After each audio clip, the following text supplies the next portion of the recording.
जितना इंतज़ार हमको दिवाली का होता है उतना ही इंतज़ार रहता है दिवाली में मिलने वाले ब्रेक का। ऐसा लगता है कि ये जो 6-7 दिन है ना, ये कब शुरू होते हैं कब ख़त्म होते हैं इनकी कुछ अता पता नहीं होता है। और एक और चीज़ इस बार जो एकदम नई चीज़ हो रही है वो ये हो रही है कि दिवाली के टाइम पर भी बारिश, मतलब देखिए कितनी बारिश, थोड़ी बहुत नहीं कि थोड़ा बहुत बूंद गिरी और हो गया, अच्छी खासी बारिश। तो दिन की शुरुआत कुछ इसी तरीके से हुई, बाहर का मौसम देख करके। और साथ ही में एक अंदर जो चीज़ चल रही थी वो ये कि आज है हमारे ब्रेक का लास्ट डे, मतलब छुट्टियों का लास्ट डे।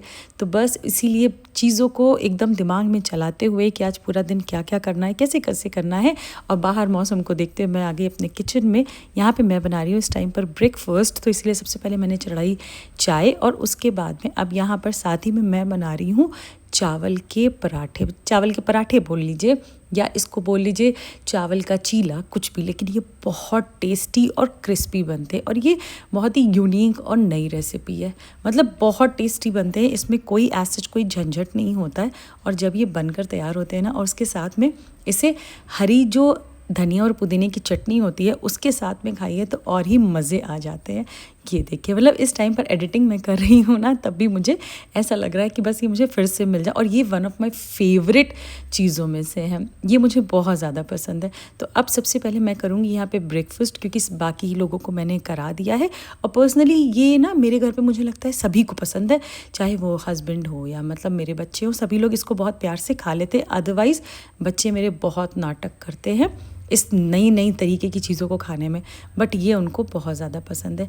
तो यहाँ पे अब मैं आराम से अपना करूँगी ब्रेकफास्ट, क्योंकि इसके बाद जो कामों की लड़ियाँ हैं ना, उसके तो क्या ही कहना है। उसके बाद में इन दोनों ने ब्रेकफास्ट किया और फिर ये आगे अपना बिज़नेस लेकर के, जहाँ पे ये दोनों अपना बिज़नेस खेलने लगे। बस वही थोड़ा सा मैंने इसको देखा, क्योंकि सच बताऊँ मुझे इतना ज़्यादा समझ में नहीं आता है। तो फ़िलहाल इन लोगों को छोड़ करके इनके बिज़नेस वाले हाल में मैं आ गई अब भगवान के कमरे में, जो मेरे भगवान का जहाँ पे मैंने मंडप लगाया हुआ था ना, वहाँ पे। क्योंकि जो थोड़ी थोड़ी सी चीज़ें जो मेरी बाकी डेकोरेशन की हैं, जैसे कि दिया और जो भी मेरे पीतल की चीज़ें हैं, स्टील के, ये सारी चीज़ें ना मैंने पहले ही निकाल करके रख दिया था। बट ये जो तोरण वगैरह हैं, ये सारी चीज़ें, लड़ियाँ वगैरह रह गई थी, इन्हें मैंने अभी तक नहीं निकाला था, क्योंकि कल भाई दूज थी। तो इसीलिए ये लगा कि क्या ही अभी मैं निकालूँ इसे, तो मैं भाई दूज के बाद निकालूंगी। क्योंकि लाइट वगैरह भी जो हमारी बालकनी में लगी थी ना, उनको मैंने लगी रहने दी है, उसे अभी तक मैंने नहीं निकाला। और ये सारी चीज़ें आज मैं निकालूंगी, क्योंकि इसके बाद ये जो अब छुट्टियां ख़त्म हुई हैं, अब हमारे पास कोई भी छुट्टी नहीं है। इसीलिए आज जितना हो सकेगा उतने सारे काम मैं ख़त्म कर दूँगी। लेकिन क्या बताऊँ, काम करते करते अपना ही मन ऐसा होता है ना कि बीच में मन कर जाता है कुछ और करने का। जब तक कि मैंने भगवान के मंडप की चीज़ें निपटाई, जब तक मुझे ये उसी टाइम पर ऐसा कुछ फ़ील हुआ कि चल के एक अच्छी सी अपने स्टाइल वाली कॉफ़ी बना लूँ, जिसमें कि मैं यूजुअली शुगर नहीं यूज़ करती हूँ, क्योंकि मुझे शुगर फ्री कॉफ़ी पीना बहुत पसंद है।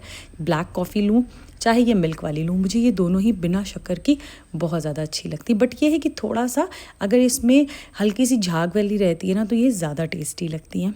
तो अपनी इस बेहतरीन सी कॉफ़ी को एंजॉय करने के बाद में मैं वापस लग गई तुरंत ही फिर से अपने काम पर, क्योंकि ये सारे घर में लगी हुई थी, मतलब लगा करके घर के अंदर से घर के बाहर तक इतनी सारी ये सारी लड़ियाँ लगी हुई थी कि इनको निकालने में मुझे बहुत ज़्यादा टाइम लगने वाला था। ये चीज़ तो मुझे पता था, इसीलिए ज़्यादा टाइम को वेस्ट ना करते हुए ये सारी चीज़ें मैंने मॉर्निंग से ही स्टार्ट कर दी है।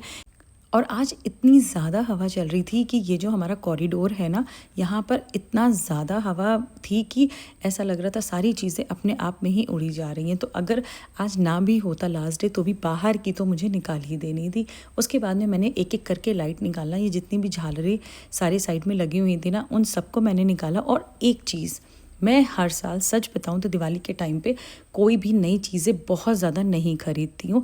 स्पेशली ये जो मेरे डेकोरेशन वाली चीज़ें होती हैं, लाइट्स वगैरह होती हैं, इनको मैं बहुत अच्छे से संभाल कर रख लेती हूँ। तो ये सारी चीज़ें मैंने कैसे संभाली हैं, कहाँ पे किन चीज़ों में मैंने इनको रखा है, कैसे इनको सेव करके रखा है, इस सब का शॉर्ट मैं अपलोड कर चुकी हूँ। तो जा करके आप उसको ज़रूर देख लीजिएगा। और इतने सारे आइटम थे कि इनको संभालने में भी मुझे एक्चुअली में इस बार ये लग रहा था कि मैं कहाँ पे क्या क्या रखूँ, क्योंकि जो भी मेरे दिया वगैरह थे ना, स्टील और तांबे वाले, जो मैंने आपसे अभी शेयर किया, वो सब तो ऑलरेडी मैं संभाल करके अपने डेकोरेशन वाले जो बॉक्स होता है उसमें रख चुकी थी। उसका पार्ट मैं ज़रूर आपके साथ शेयर करूँगी, क्योंकि वो सारी चीज़ें मैं इसमें नहीं दिखा पाई कि मेरे पास कितने सुंदर सुंदर बाकी डेकोरेशन वाले आइटम हैं। तो उसके बाद में बस इन सबको मैंने रखा और मैं आ गई अब नेक्स्ट डे की प्रिपरेशन में। क्योंकि अगर आप मुझे पहले से फॉलो करते हैं तो आपको पता होगा कि मुझे सेम डे काम करना बिल्कुल भी पसंद नहीं है।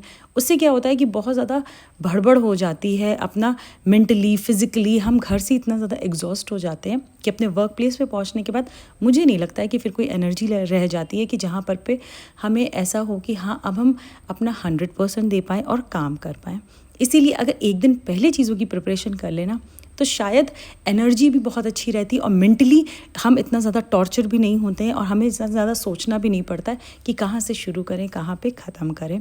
इसीलिए जो भी चीज़ें वाइंड अप करनी थी उनको किया, उसके बाद बच्चों को लंच कराया और सबको लंच कराने के बाद में फिर मैं लग गई यहाँ पे कपड़ों को प्रेस करने में। क्योंकि मेरे जो कुर्ते वगैरह थे बाकी कपड़े तो प्रेस होकर के आ चुके थे, बट मेरा प्लाज़ो रह गया था जो कि प्रेस नहीं हो पाया था, वो घर ही पे रह गया था, इसलिए उसको मैंने यहाँ पे किया प्रेस। और उसके बाद में अब इन सबको मैं अच्छे से हैंगर में करके टांग दूँगी।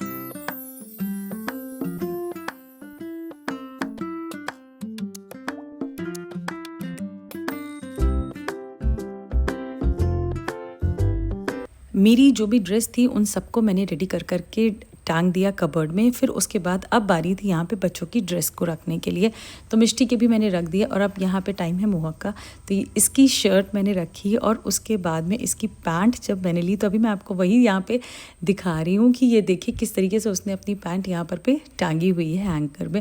क्योंकि मैंने अपने बच्चों को ये चीज़ की ज़रूर एक सीख दे रखी है कि स्कूल से आने के बाद चाहे जैसे वो रखें, मुझसे कोई मतलब नहीं है कि मैं उनको संभाल करके रखूँगी। हालांकि at the end of the day मुझे रखना पड़ता है, बट उनकी नज़रों में मैं नहीं रखती हूँ। ये उनकी रिस्पॉन्सिबिलिटी है कि घर स्कूल से आने के बाद जैसे ही घर पहुँचते हैं सबसे पहले अपने शूज़ को उनकी जगह पे रखें, अपने कपड़ों को इस तरीके से हैंगर में करके टांग दें। अगर नहीं टांग पा रहे तो उनको अच्छे से तह लगा करके रख दें, क्योंकि ये सारी चीज़ें जो है ना वो हम अपने बच्चों को खुद ही सिखाते हैं। अगर वो नहीं सीखते और हम नहीं सिखाते तो लास्ट में हम क्या कहते हैं कि बच्चे ऐसा नहीं करते। ऐसा कुछ नहीं है, बच्चे वही करते हैं जो हम उनको सिखाते हैं।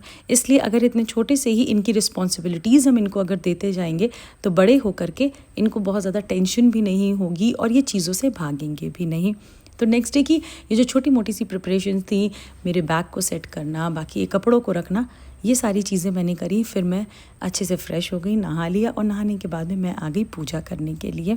और इस तरीके से बस अब मैं यहाँ पे करूँगी पूजा।